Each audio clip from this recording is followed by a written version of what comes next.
Welcome to Primetime Analysis. I am your host, Victor Onyango.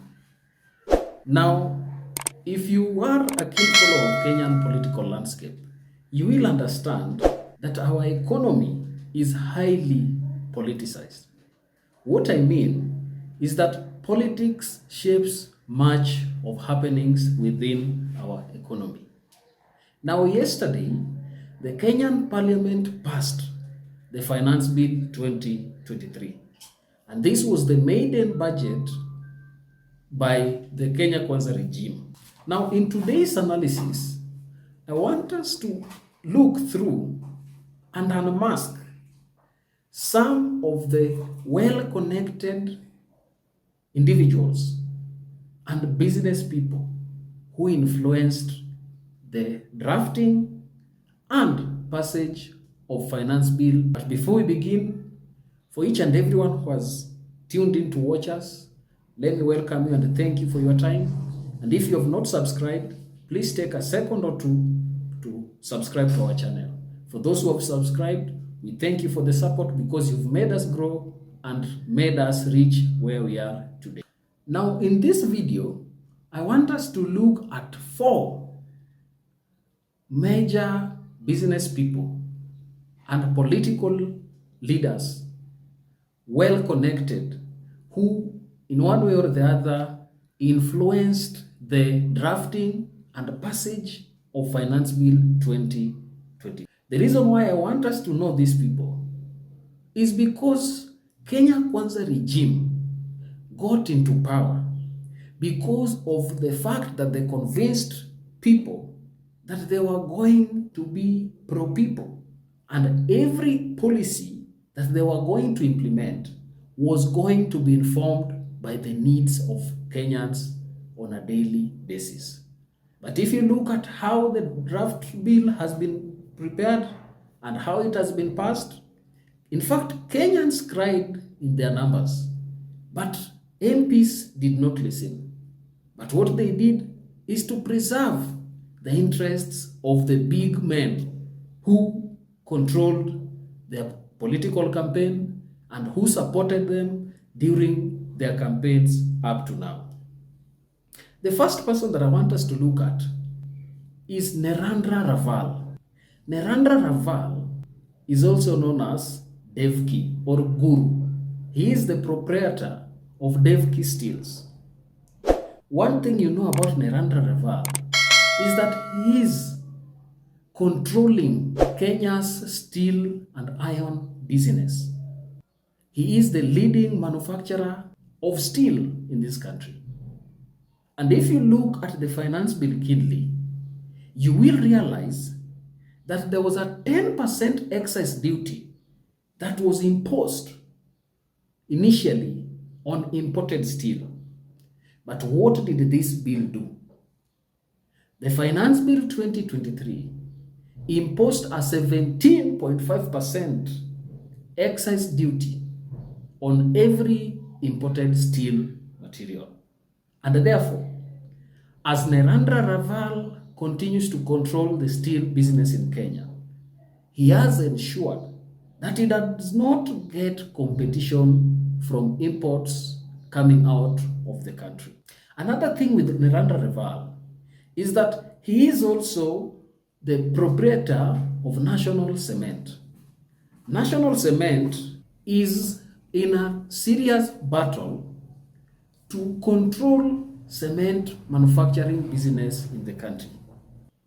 And to ensure that this happened, Narendra Raval lobbied Parliament to impose tax on imported clinker, which is the raw material for manufacturing cement, and imported cement. You will remember that the argument that the government gave for imposing this tax was that they want to create jobs in the country and promote local manufacturing. Yes, it is given that by imposing that tax, they will have much of clinker manufactured from Kenya. But up to now, you will note that many cement manufacturers, Wambui Cement, Rai Cement, Mombasa Cement, Simba Cement, among other cement manufacturers, they decided to go and petition Parliament. Because one of the things that happens, there is also another 10% export and investment levy. And therefore, this is roughly 20% of tax that goes to importation or exporting of cement outside the country. The cement manufacturers cried to the government and they said, Egypt is allowed to sell up to 62.5% of their clinker and cement. They're allowed to export duty-free. And therefore, if this tax regime is allowed, it was going to kill businesses in the country. What did Narendra Raval and National Cement do? They went to Parliament and said that they are proposing that this taxation increases to 25% from 10% that was already imposed. This would ensure that local competition is closed and anybody who gets cheap process through which they can manufacture cement by importing clinker and having an easier way of making cement was going to be locked out of business. One thing you must also remember is that Narendra Raval is the chair of National Lottery Task Force. This was the appointment that President William Ruto gave him. And therefore, he is a key leader and a key business person that informed development of Kenya Kwanza's budget. He deals with steel. He has also purposed to capture the cement manufacturing industry in Kenya. Remember, one of the contentious bills in the Kenya Kwanza budget was the imposition of housing levy, because it was said that this housing levy will be used in building houses. The reason why William Ruto pushed for housing levy to be included as tax for those who are salaried was that they wanted to create a pool of fund that they can use to promote their partner in crime, Narendra Raval. So he is a critical player when it comes to those who controlled the budget making process in the country. And the second person that informed and influenced passage of this bill in our parliament was Mary Wambui. The name Mary Wambui brings a lot of questions to every Kenyan who has been very keen on the political landscape of this country. Mary Wambui has been embroiled. First of all, she is known as one of the leading contributors and campaign financiers to Jubilee and also Kenya Kwanza regime. Mary Wambui in 2022, a warrant of arrest was sent to her. And out of nowhere, she disappeared with no one to trace her for many days. There was a warrant of arrest for having an illegal gun that investigators realized and identified that that gun that she had was illegally owned. She eventually returned it on December 15th, 2022. Then again, she was also charged with the tax evasion and money laundering charges. And these charges, the DPP, Nurdin Haji, dropped them. Then again, you remember that after these charges were dropped, and I think she was converted to be a state witness, and that is what Nurdin Haji did with most of the corruption cases that he was handling. William Ruto appointed her commissioner and the chair of Communication Authority of Kenya, CAK. But one thing that now is coming out again, the saga that Moses Kuria was mentioned highly on, about the edible oil and importation of consumable goods by the Kenya National Trading Corporation, KNTC. You will realize that Moses Kuria listed a number of companies that were involved in procuring this and importation of these basic commodities. And it is listed that 4 companies were associated with Mary Wambui. This can also be verified by today's Daily Nation if you check that which I have posted on your screen.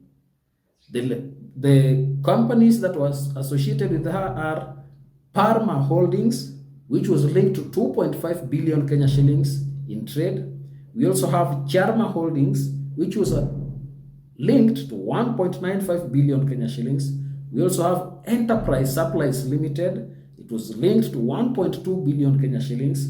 We also have Evertech General Trading Company Limited. It was also linked to 1.2 trillion Kenya shillings. One thing that this regime did, they came in the guise that they want to make local commodities cheaper by flooding the market with imported consumable goods. But that thing has backfired because regardless of what they have done, the commodity prices continue to be high. But you realize that now the deal that Mary Wambui was involved in has now been shrouded into corruption. She has been a key beneficiary of what we call duty-free importation of commodities out of the country. This is also another person who seriously lobbied and influenced the passage of the Kenya Kwanza budget of 2023. Now, the third person that influenced the passage of the Kenya Kwanza budget 2023 was the proprietor of Typhagus. You remember that the government promised Kenyans that that gas will now be exempted from paying VAT. Why was this done? Typhagus proprietor was a key financier of William Ruto during the 2022 presidential elections. In fact, William Ruto was funded heavily by external people who had business interests in Kenya. They succeeded, and right now they are reaping big from our country by inflicting pain on us in order to get all that they want. This proprietor also ensured that he got a good share and a permit of building one of the largest gas cylinder manufacturing companies in our country, and he also has that permit to also supply LPG gas for our consumption in Kenya. And that is why, to ensure that he got a free entry in our market, government decided not to levy any VAT on our gases. Another key player that also informed the budget making process was the IMF.